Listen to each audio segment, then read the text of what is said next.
Watchers in the Fourth Dimension. Evil is here. They're dead. All dead. To see all the time is not a good thing. Hello, you are listening to Watchers in the Fourth Dimension. I'm Anthony. I'm Don. I'm Julie. And I'm Reilly, and may I recommend the Crystal Water? It is a fine vintage. Welcome back to our returning listeners, and a special welcome to those of you who are listening to us for the first time. Welcome. If you want to take a listen back, this is our 7th episode. You can hear our thoughts on the first 6 stories of Doctor Who on your podcasting app of choice. Today, the Sensorites. This was happening. Vietnam was beginning to ramp up. Britain is decolonizing, and that's something that I think is key to this story. Actually, during the broadcast of this story, Britain grants independence to its very last colony in Africa, the Gambia, which incidentally was also its very first colonial possession in Africa. We're seeing more and more of the space race with satellite launches from both the USA and the Soviet Union. And actually, very importantly, from a US perspective, the Civil Rights Act is passed during the recording of this story.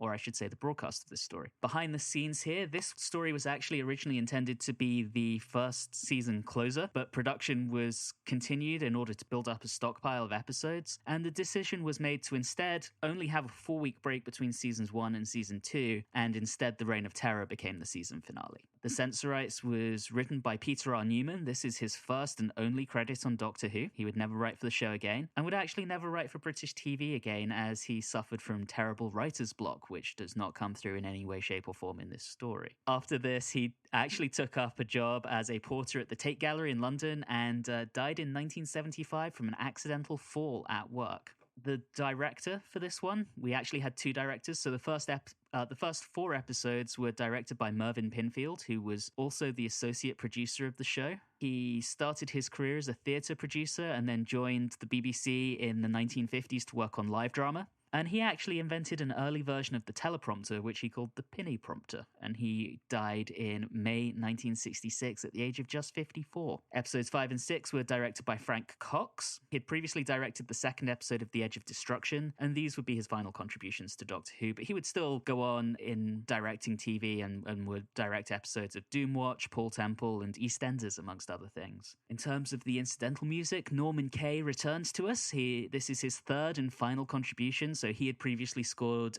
the very first serial, An Unearthly Child, and he also scored The Keys of Marinus. Outside of Doctor Who, he would also be the main composer on Out of the Unknown. And then the final backstage crew member of note is the designer. So we see Raymond Cusick come back. So this is his 4th of his 10 outings as designer on the show, and he had previously worked on The Daleks, The Edge of Destruction, and The Keys of Marinus. So we have a pretty strong behind-the-scenes crew. So from that, we will move into actually talking about the story itself, and the way we like to start this out is with a brief summary. This week, it's my turn. Our heroes land on a spaceship where aliens steal the TARDIS lock, inexplicably locking everyone out of the TARDIS rather than just ensuring that the door is open all of the time. Meanwhile, Susan actually advances the plot, and the obvious villain is once again extremely obvious. Said villain advances his plot by the fact that even his own race can't tell each other apart because they all look the same. Oh no.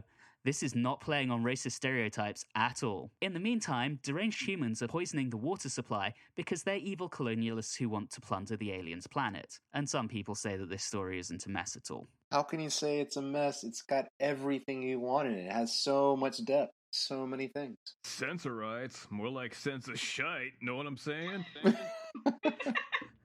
So tonight, Reilly will be playing the part of the Sensorite Avenger. That's right. I will be defending this serial. I'm so sorry. When you mentioned that this was originally intended to be the season finale, I'm kind of glad it's not. More on it next time, but we'll end up with, a romp with Napoleon and his contemporaries. But more on that next time. I knew we were in for a lot of filler when the first 5 minutes was a recap of previous adventures. With the group bonding? They probably had that scene written because they thought it was the season closer, so they wanted to do a little like, oh, look how far we've come kind of thing. I liked it. Do it at the beginning of the next season, not at the very end of this one. Or if it's a good enough show, you don't need it at all. True. Wow, brutal. So that little recap in the TARDIS between the main characters, there is that one line that the Doctor says that I think is absolutely fantastic. He's talking to them and he says, "It all started out as a mild curiosity in a junkyard, and now it's turned into quite the spirit of adventure." And to me, that just sums up the show and is really just an absolutely fantastic piece of writing for the Doctor. He is kind of painting the beginnings very kindly, when one could say it's more like this started out as a really, really grumpy asshole man that was upset that these two meddling teachers got involved in his business.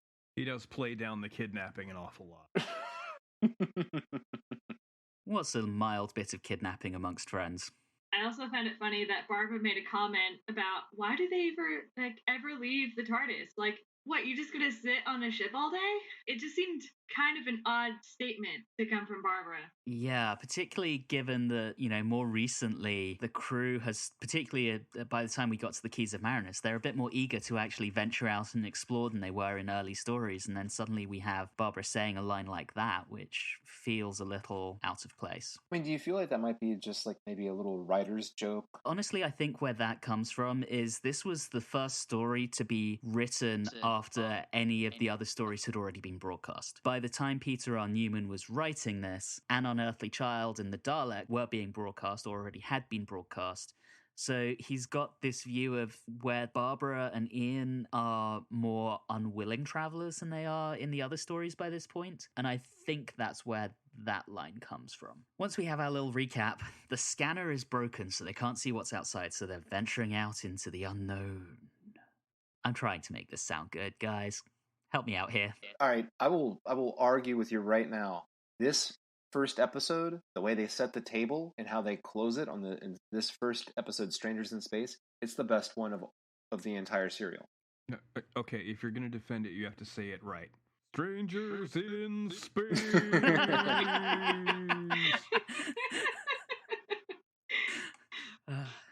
Moving on, I do agree with you. They set this up really well. I kind of question the logic of why the crew appears dead, but it's really good at getting you into the story. Right. Well, I mean, it sets a nice, it's a nice, creepy little atmosphere. It's great.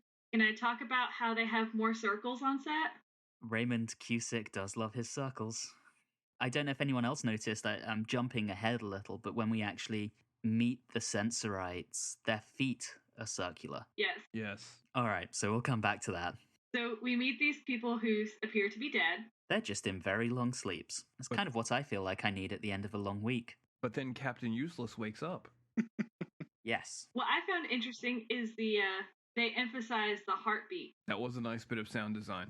It was just like it was a because you're not going to notice the heartbeat necessarily as an audience, so it was just kind of nice that it was like, oh, okay, this makes a lot more sense. So they're out, they're starting to talk to Maitland and Carol. The Doctor has that line where he claims that he doesn't meddle. No, actually, can we point out one thing that's very interesting? While everyone else of our little TARDIS crew seems to be concerned, or like, maybe we should look into this, maybe we should look into that, the Doctor has this like attitude that practically is just like, hey, just flush him out the airlock. Let's just get the hell out of here. Let's go. He actually has that attitude for quite a bit of this first episode of the serial. Okay, well, let's go. Nothing we can do here. Come on, people. Back to the car. Let's go. Things to do. But then there's this mystery as they're talking to Maitland and Carol. There's this mystery around what the Sensorites actually want, right? So they don't let the humans leave, but they don't attack them, and they periodically feed them. I mean, it later comes out that the Sensorites are just very much afraid of them, which our friends at the Flight Through Entirety podcast refer to as they keep them there in orbit of their own planet, even though they're afraid of them. This is why I keep a beehive outside my bedroom. We have to make these characters as sympathetic as possible, and so the writing has it so that some of them are unwilling to defend themselves via killing. So I think, and especially as the introduction to these like aliens, that's why it was done that way. Yeah. But they have no problem with John completely, making his brain into Swiss cheese, though. Be nice to Renfield. I liked him. John adds to the creepiness of this first episode. Incidentally, John, the actor Stephen Dartnell, was previously in Doctor Who as Yartek in the Keys of Marinus. He enjoys his rubber fetish gear. So we meet John, who has had his brain turned to mush by the Sensorites, and he's kind of crazy. He menaces Susan and Barbara. The music in that is fantastic.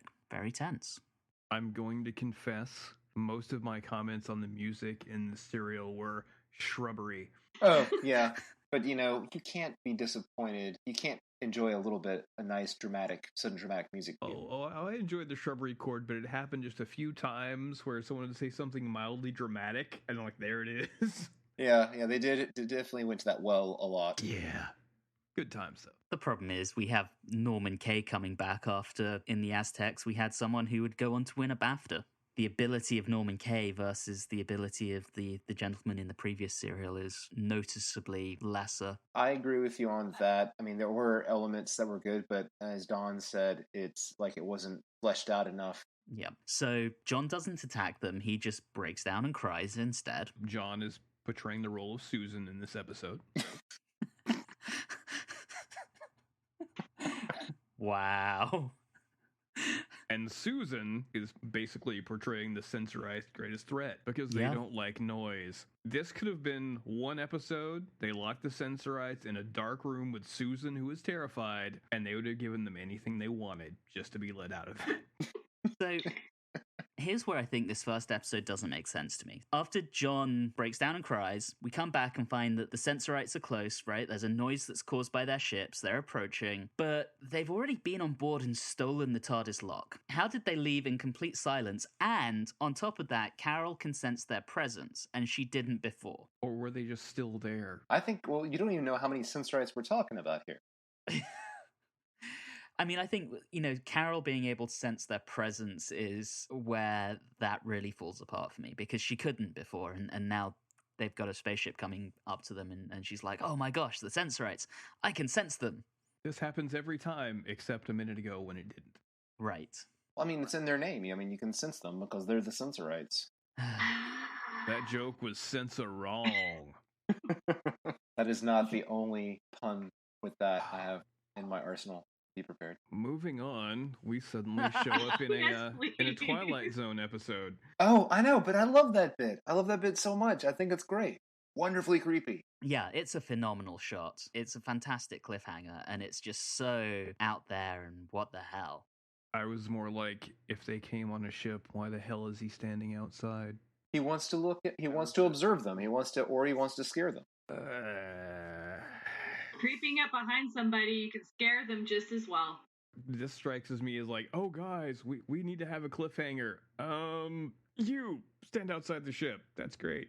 It did add to the mystery when it was a different Sensorite at the beginning of the next episode, though. Just going back to what you were saying, Reilly, about having seen this before and making that a bit more palatable for you. I've seen this story multiple times, and the first time would have been around 2000 when it had the UK VHS release, and it just hasn't improved for me at all over the course of 18 and a half years. I respectfully disagree.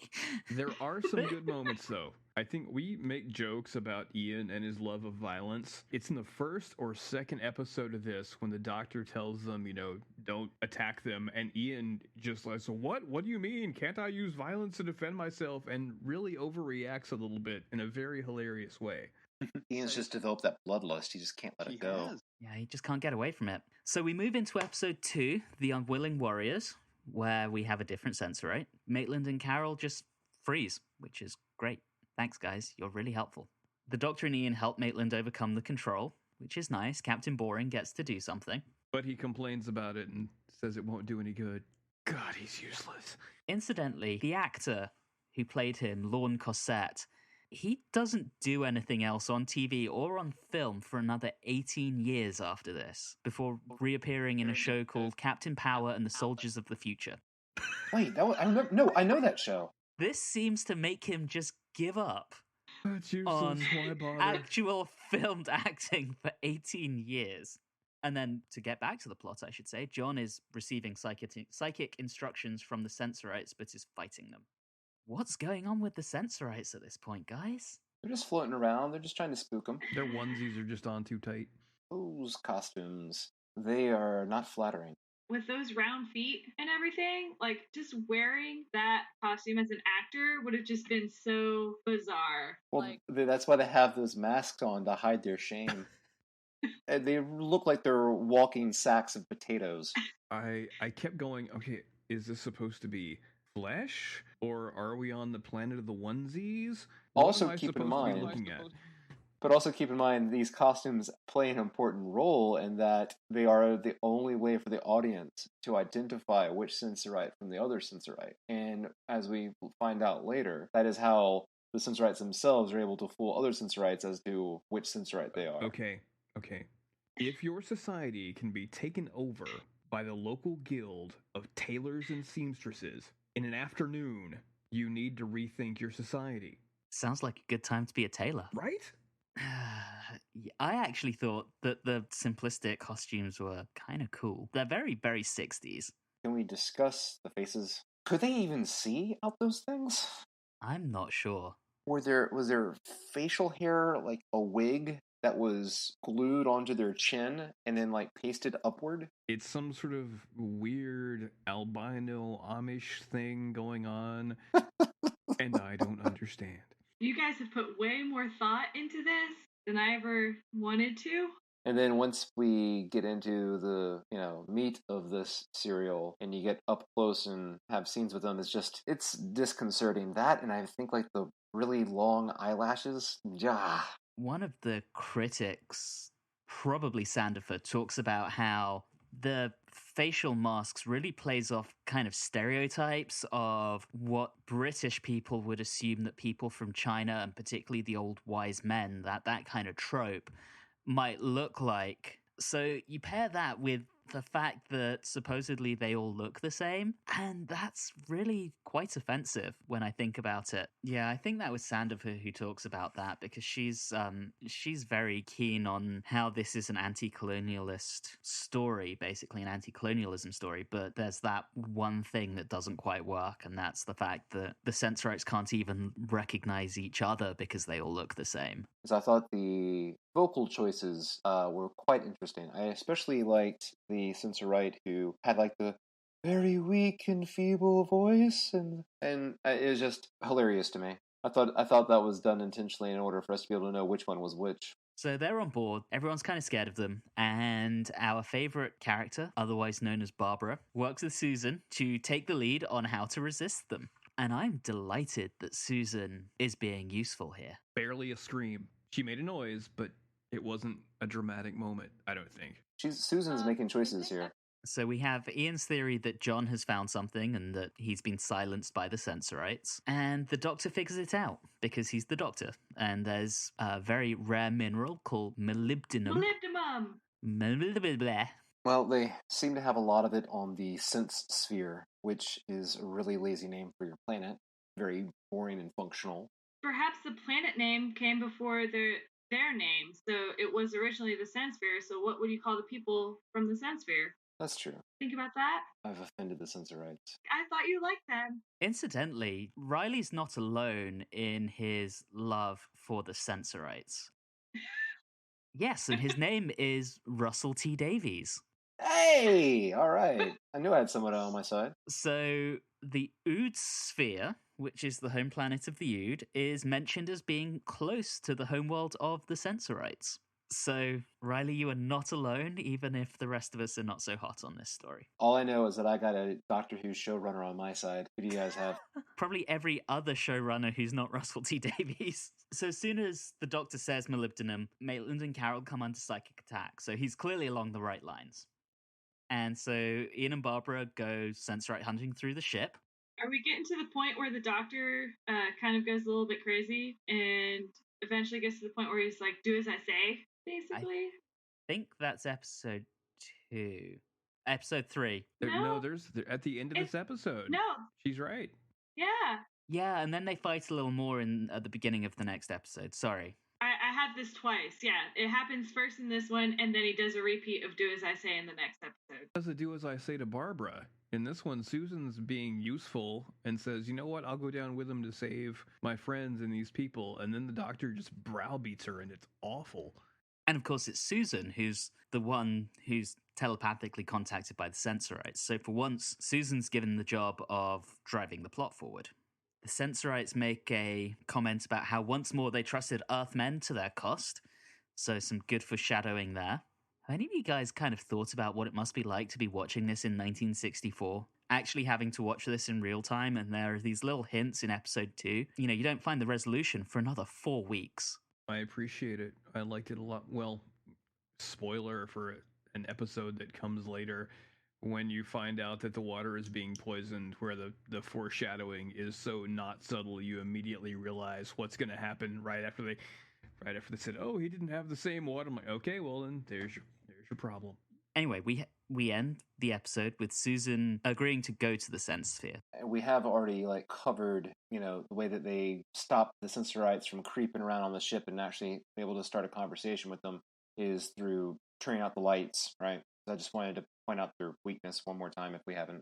Talk to me about that, because to me that makes no sense. Considering that one of them was floating out in space. Yeah, that's also a problem. Scientifically, why on earth would evolution work like that? Yeah, because the creature would work from darkness towards light. It's like maybe they're supposed to be so evolved that they've been so far away from darkness that I'm reaching here. I'm doing my best. Wait. So you're questioning the dark, but you just sort of hand wave the fact that they knew to steal the TARDIS lock within seconds of their arrival. Details. All right, so Susan takes a very strong stance, and it's like, I'm going down there. I'm going to help them. It's wonderful. The writing has provided her with something to do before the doctor belittles her like a little kid. Yeah. So does that move us into episode 3, Hidden Danger? Yeah. All right, so we start with Susan defying the doctor, or not. Making a very odd comment, because the comment was, since I can use telepathy, they trust me, and that just makes absolutely no sense. Julie, that's a really good point, given that we later find out how their society is built on trust, and not necessarily in a good way. It makes them rather naive. So just because she can talk to them in the way they talk to each other, they assume they can trust her. But they also talk out loud, and they need discs to do the telepathy. Also true. And how much trust can you have if you build a frickin' disintegrator? At this stage, we have the really unintentionally hilarious line of, if they try anything, turn the light out again. Threaten them with a slightly sharpened stick. I love that. I know that wasn't meant to be funny, but I laughed out loud when that was said. And later on, we have a scene where the doctor gets very upset with them, and he raises his voice, and he raises his voice not even that loudly or like in a high pitch, but it like causes them pain. And Susan's like, please don't do that. And I just think how it's so funny how we've gone so far from first episode mysterious threat to please don't talk loud, it will hurt them. Please use your inside voice.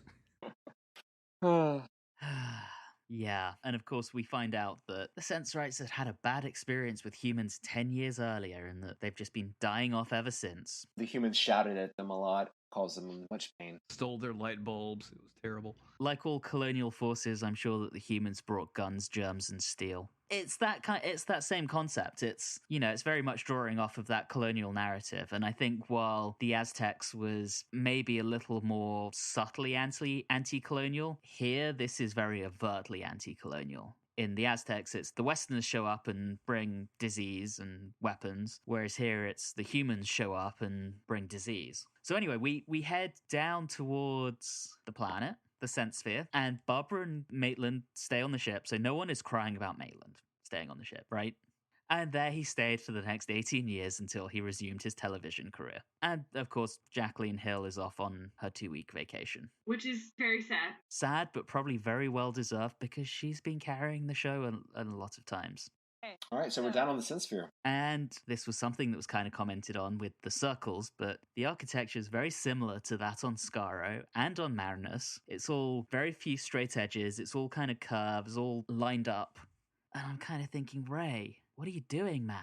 I don't know. There was a lot more sharpness and straight lines on Skaro. They were not curved, they weren't necessarily 90 degrees, but there were straight lines. This is a lot more That's true. circular and rounded and very interesting looking. I like the background paintings. Gotta fill that backspace in. So we start meeting the senior Sensorites. So we meet the first elder, who's already admiring the doctor before they've even met, and the city administrator, being a loose cannon, straight away, bringing in the disintegrator.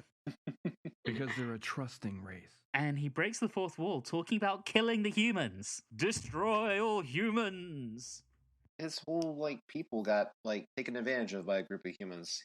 As far as they know, they blew up in the atmosphere. Yeah. They should have been blaming spaceflight, not the humans. That's the question I have on this, is why do they even have a disintegrator? Why do they even have a warrior caste? Hey, disintegrator, you maybe need to get rid of some trash. Better than having it pile up in a landfill, okay? So you give 2 keys to your trash disintegrator to your elders? Pretty important job. The sanitation union thanks you.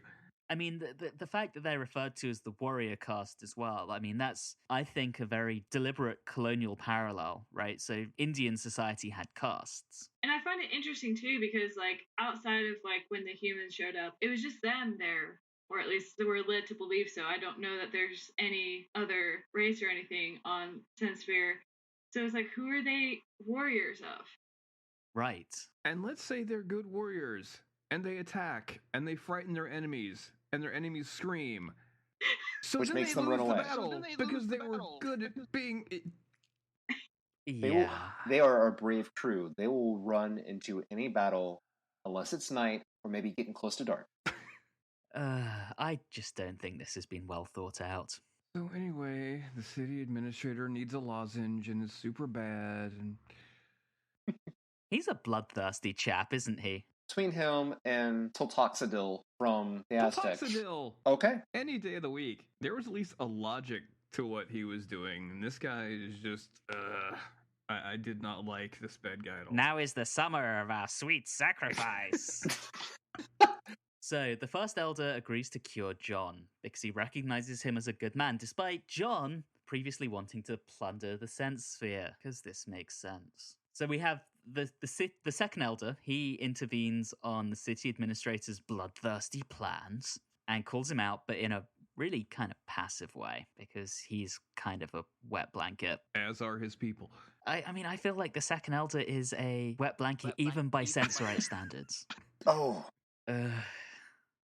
I don't have words at this point. But we do get some good foreshadowing coming up.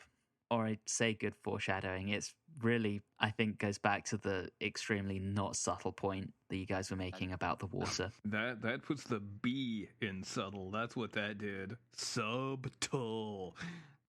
For the benefit of anyone listening who hasn't seen the story, because I know there are a few of you out there who are listening because of loyalty to someone on the recording, so thank you very much.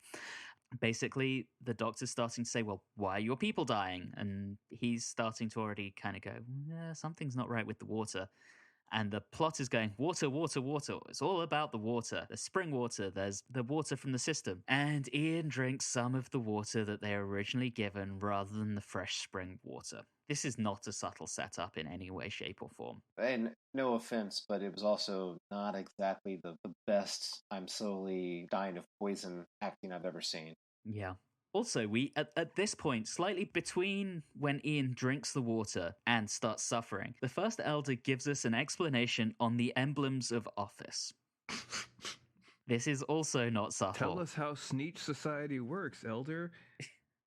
Well, we have all these armbands, and if you're wearing a sash, it means this, and if 2 sashes, it means you're the Grand Poobah. Oh, and by the way, we all look the same. Jesus Christ. Was David Whittaker so busy he just didn't bother with this one? You just kind of go, we need to get this in production. I'm not going to bother editing. Just go. That was why I was so, I'm not going to say concerned, but kind of just whatever, by their outfits, because I couldn't decide, is this supposed to be a onesie that they all wear, or are they just all naked except for a couple of sashes or a random collar? Wondering, what is this costume supposed to be? I think it's a onesie that they all wear. That was what I settled on, because I found the alternative far too horrifying. Well, also, at some point there is an appendage very clearly underneath it. And I will go as far as to say, I figured out how to say what I was avoiding saying earlier. One or two of the Sensorites really need to be wearing a dance belt. Oh, yes, please. And also, I would go with the onesie because they don't try to hide like the collars or anything. Also true. It just seems an odd choice because it's the exact same color as their mask and all that. And you know what? I'm sorry I brought it up. Let's move on. Let us move on. Yes, because now we've talked about Sensorite manhood. So Ian's had a drink of the city water and is very quickly falling ill, and we get a cliffhanger, bringing us into episode 4, A Race Against Death. I think race might be pushing it a bit. A leisurely stroll against inconvenience. A slow strut against death. A wonderful action chemistry lab montage against death. Montage of science. So, have all of you or any of you seen Team America? Yes. Oh, yeah. Yes. Do you think the science montage might have been improved if we re-edited it to put the montage song? Yes, it would. All I know is for an alien race, that Sensorite has some excellent calligraphic skills in handwriting. Oh, they're They beautiful. are terrible at science, but they excel at handwriting. Yeah, they really do. So, while the Doctor's doing this, the city administrator is like openly defiant, particularly over John's treatment. And John turns around and calls him evil, which I'm kind of like, is it really that simplistic? We saw last time round with Taloxol. He's not inherently evil. He's doing what he deems best to protect his people. And he's almost played that way, whereas I think the city administrator here is just portrayed as being the bad guy. There don't seem to be any shades of grey in that. He's just, there's no subtlety. They have to be painted broadly because the design of the Sensorites, they can't even tell themselves apart, so they have to be drawn broadly for the audience to know who's who, which means that you can't really provide much depth to them, because if you have a scene where he's like questioning himself or something, it's going to confuse the audience. They're going to say, wait, who is this person? I disagree. I think you can give him motivation, so at least your audience can understand where he's coming from. But in this, he just doesn't have this. I mean, the motivation maybe is implied, but it's not clearly stated. So we have Carol having her conversation with him where she said that we wouldn't be able to tell you apart if you switched emblems of office. Wow. Carol is a racist. I'm just going to say it. And also, like, they were spoon feeding us. They were spoon feeding the audience into, oh, hey, guess what's gonna happen? It's the whole show don't tell thing, and they're definitely telling. It sits very uncomfortably with me, that whole piece of dialogue. And when it turns out that they can't even tell each other apart, I'm going, what, really? Yeah.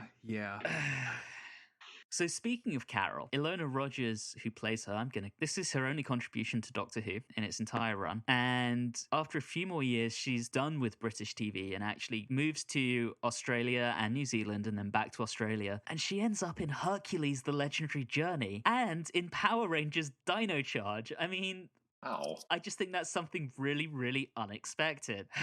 So we have some moments of amazing racism. The city administrator's openly being defiant because he's a dick. We have the Sensorites writing very nice English and in cursive, and the Doctor identifies the poison very, very quickly. As I was watching this, I did any of you guys feel the same way? I was kind of feeling like the actual quest for the cure might have been much better filler than some of the stuff we've already had. That seemed to be a point to me that would be a much more natural part of the story to pad out. As far as a quest or something to accomplish, yes. Exactly. Well, yeah, but Barbara isn't there. True. I have a lot of criticisms with this story, but at least with that, he uses it to go, well, yes, I can cure you, but we need to figure out what the source of this problem is, which leads to them going down to the aqueduct and all that. Yeah. So he's found an antidote, and the city administrator captures the second elder, steals his sash of office, and threatens his family group. We haven't seen a single female Sensorite. Do they have women? Asexual reproduction on the Sensphere. It's either that or all of these are like the elders and the leaders, and so like the women are probably just off in the corner, like spitting out babies and, you know, just doing womanly things. In the kitchen where in the 1960s they belonged. And somehow wearing heels with circle feet. But they still have those terrible beards. We're like dwarves. Or gnomes. So we have the poison. We've resolved what the poison is, and it's nightshade. And it's in the water. The Doctor goes down to the aqueducts where the Sensorites believe there are monsters. Ian, despite only just being cured, shows the same bravado he had in the Daleks on insisting on going down to find the Doctor, because he's Ian and he is the square-jawed hero. I actually have a note in here. City Administrator, is he the most raving villain we've had so far? I was actually rather surprised that the whole poisoning thing wasn't a plot by him. Yeah. Yeah, that is kind of surprising. Going back to the poison, how is Deadly Nightshade the poison? Like, is it native to the sense sphere, or did the humans bring it with them the first time they came? And if they did, why are they carrying it? It has to be native, otherwise it makes even less sense. Maybe the humans brought it in the intention to poison them in order to kill them all off, in order to get access to the malignant. That is a stupid plan. And also, there are other things that are within the nightshade family. Tomatoes, eggplant, peppers, things like that. So couldn't be too far off of they could somehow, if they had those foods with them, figure something out and create nightshade type symptoms. So the Doctor's being threatened in the tunnels and we don't see what it is, and that's our cliffhanger. I really liked the lighting on the Doctor in this scene. And especially like picking up in the next one where it like finishes off that visual. It's so stunning. I actually really like it. I mean, much as 3 out of 4 of us have been giving a lot of flack, particularly to the last couple of episodes, this is a really good cliffhanger. It's well filmed, to your point, guys. It's pretty well written. It draws you in. You know, what is down there? What is attacking the Doctor? And then at the beginning of episode 5, Kidnap, what's knocked him unconscious? I love it. I wish the rest of the story was this good. Done out of necessity. I mean, think about it. Outside of this little, like, detour of a monster being down there around the aqueducts, how else could they have ended the episode? And so we're into episode 5, Kidnap. And the Doctor's knocked unconscious. We don't see by what. And Susan, with Ian, seems to find something down there that's important. But Ian ignores her because she's Susan. So the Doctor is unconscious and his only injury is a rip in his jacket. It was a pretty sweet jacket, though. It was. Did anyone else notice he mentions his heart, singular? What? Former viewer, I'm out of here. Well, I mean, this goes back to in one of our earlier episodes where Don commented that by this stage, a lot of the mythology as we know it now hadn't been invented by this stage. So there is no Gallifrey, there are no Time Lords. And the idea that the Doctor doesn't have more than one heart, or that the Doctor has more than one, hasn't been invented yet. And this actually becomes quite a big thing in some of the spin-off media. You know, they come up with all sorts of reasons, like the first incarnation of any Time Lord only has one heart and they get their second heart once they regenerate for the first time, and all this kind of stuff to try and explain the discontinuity. I think that's just going a bit overboard. There is a such thing as people misspeak. Yeah. I mean, why not? You just, meant to say hearts, and you just said heart. So at this point in the show, I think we've got very used to Barbara being the one driving the plot forward, but she's not here. So in her place, we finally have the Doctor being the one to piece things together, take the lead, and drive the plot forward. And at the end of this, I want to come back to the importance of this story, because I think for this reason it's very important, even if I don't think it's very good. But we really start to see the Doctor stepping up to the plate. I mean, one could argue that this episode in particular, before, we had discussed in this first season how the Doctor was kind of our antagonist and for the series as a whole so far, of like, and now all of a sudden he's, like you said, turning more into the Doctor that we know now through years and years of the show. Tat Wood and Lawrence Miles talk about this, and one of my favorite quotes from their book is, they say, "Ironically, in a script where everyone gets back to their character notes, we begin with a scene about how much they've all changed after everything they've been through. They haven't. It's the Doctor who's been rewritten, and how he comes into the spotlight as never before." And that's really, I think, what we're seeing here in these episodes without Barbara. Just had to get Barbara out of the way. I know. We also get the Sensorites actually explaining what happened to John. I found it pretty funny when I was like, so effectively they just gave him extreme anxiety. I can relate to that. And at the same time, we have the city administrator ranting and raging even more. To me, he really sounded like a dictator. Like, really sounded like he was kind of stepping up to that plate. He's just a very nasty chap.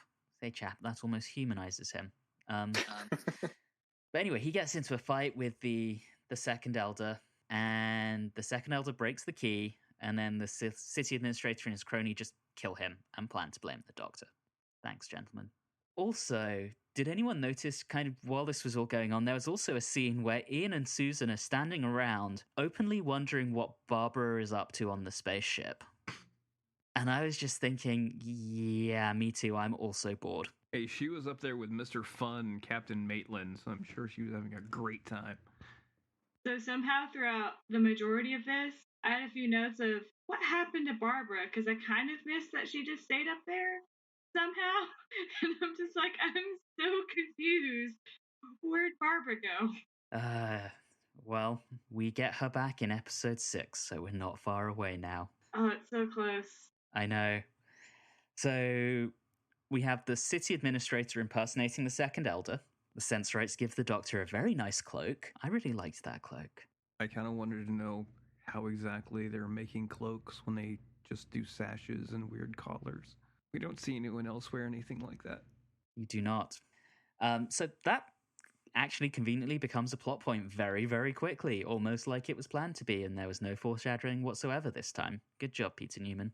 Subtle. Which allows, the whole accusation against the doctor killing the second elder is debunked because he doesn't have his jacket, and the Sensorite hoodlum who accuses him claims he was wearing his jacket, and the city administrator throws his hoodlum under the bus.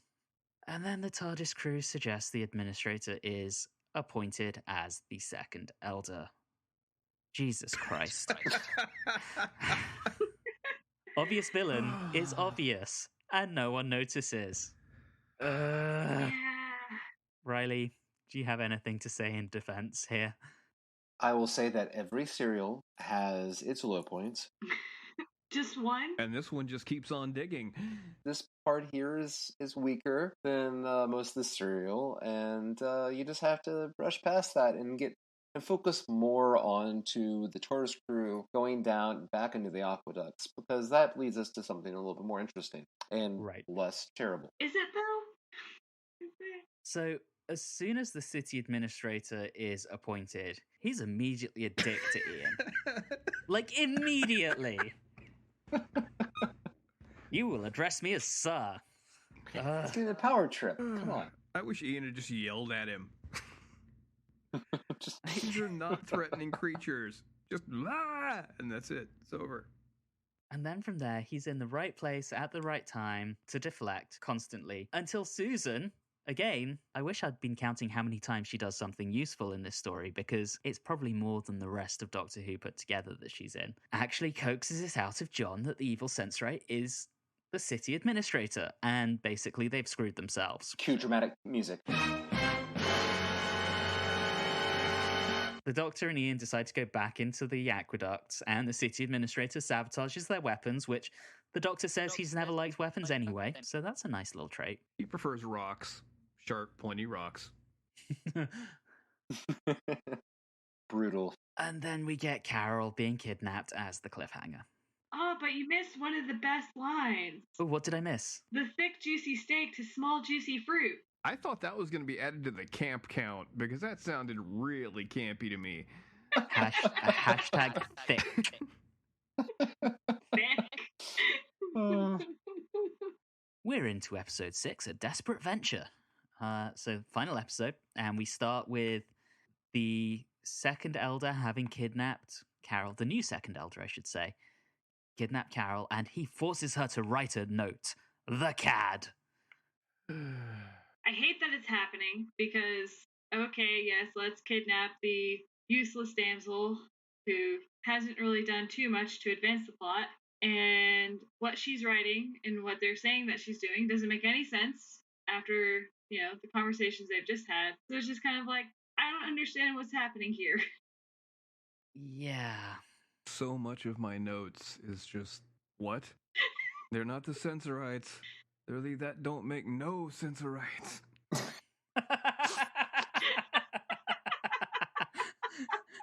Fight that, counselor.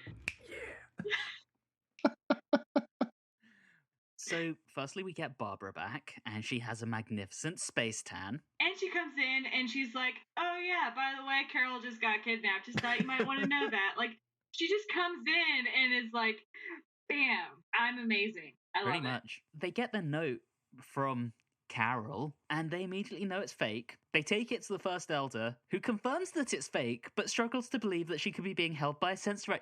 Who else does he think has her?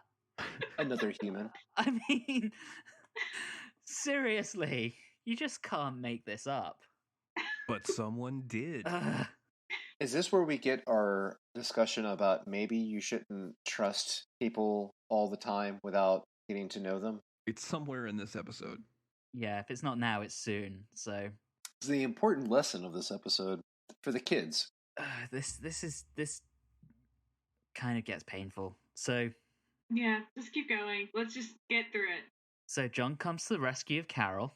Carol and the Second Elder's minion are taken to the First Elder, and the Second Elder promptly throws his minion under the bus again, which kind of makes you wonder why his minion agreed to work for him again after being...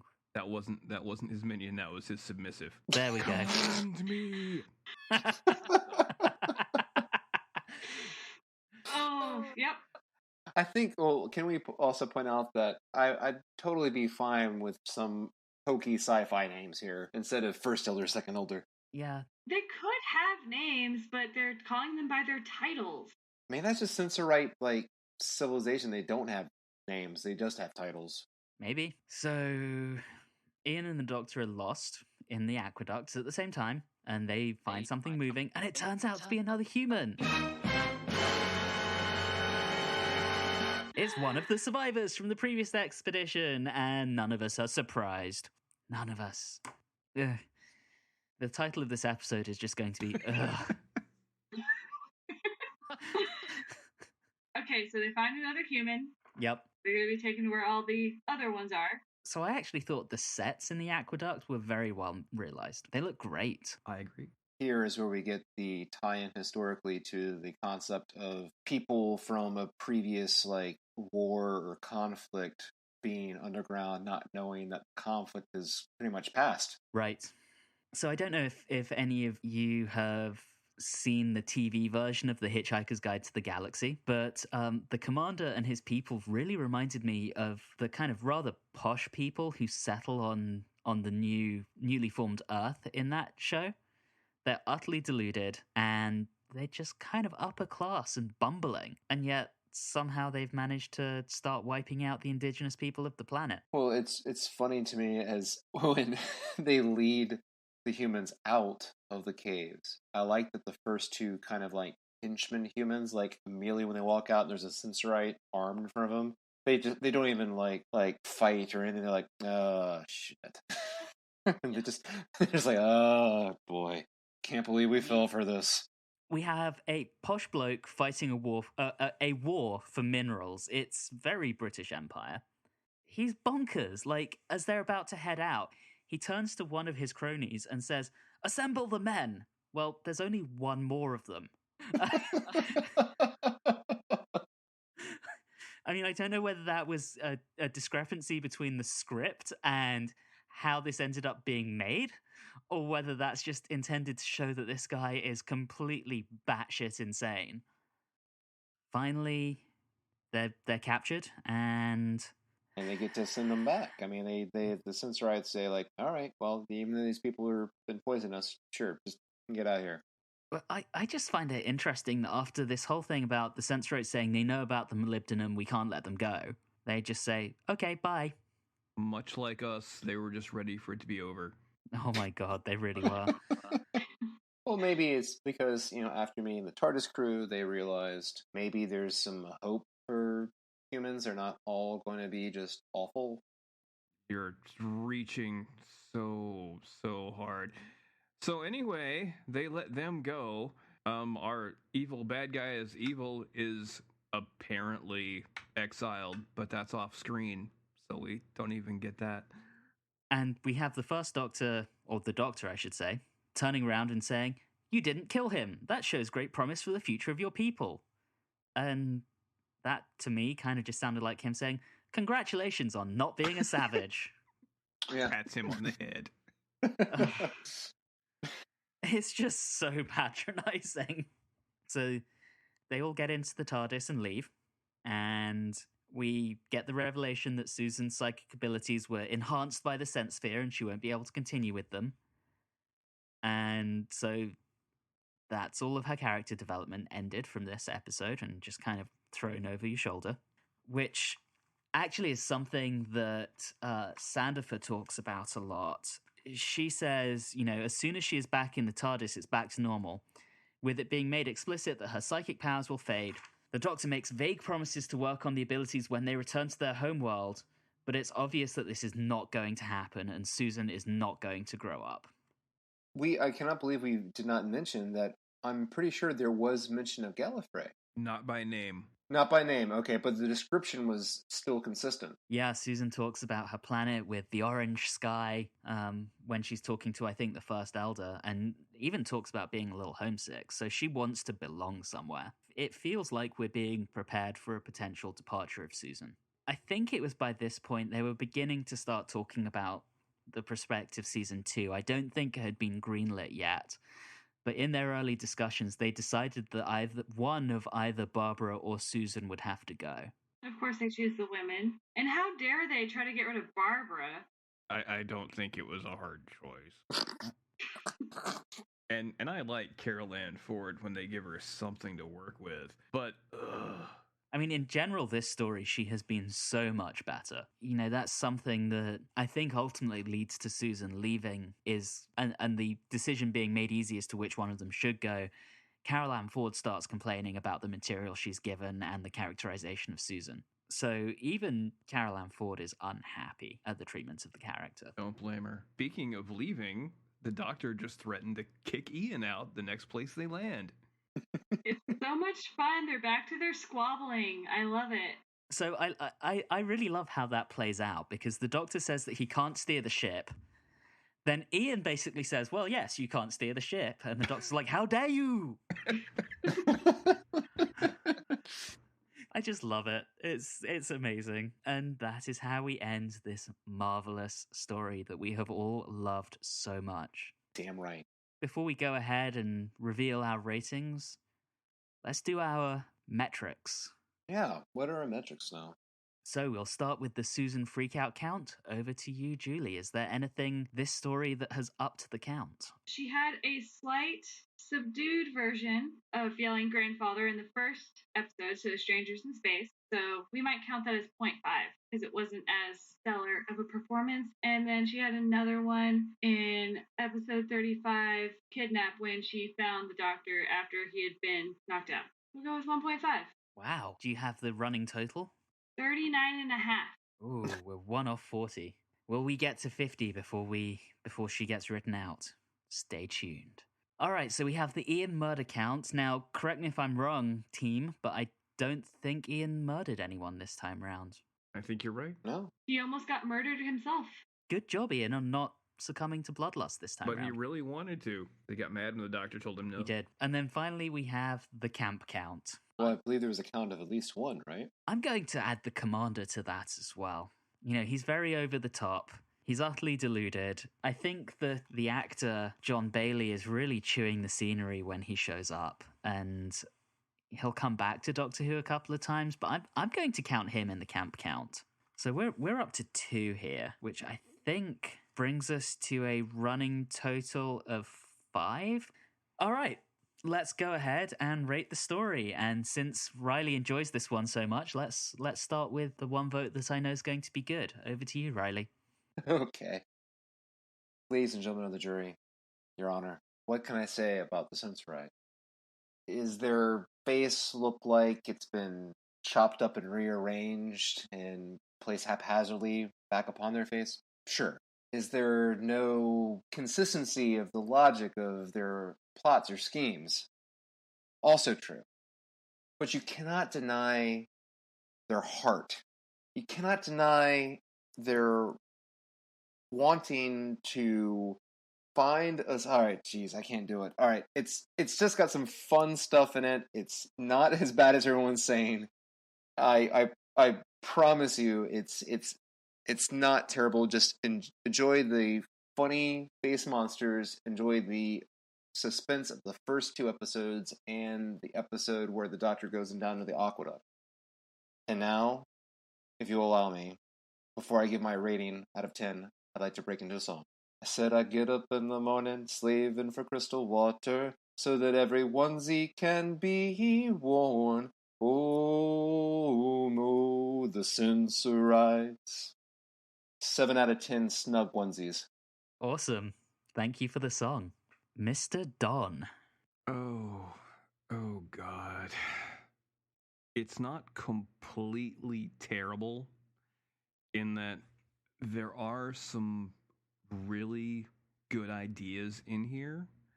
They are executed poorly. The script is padded out, and there's really just no logic to it.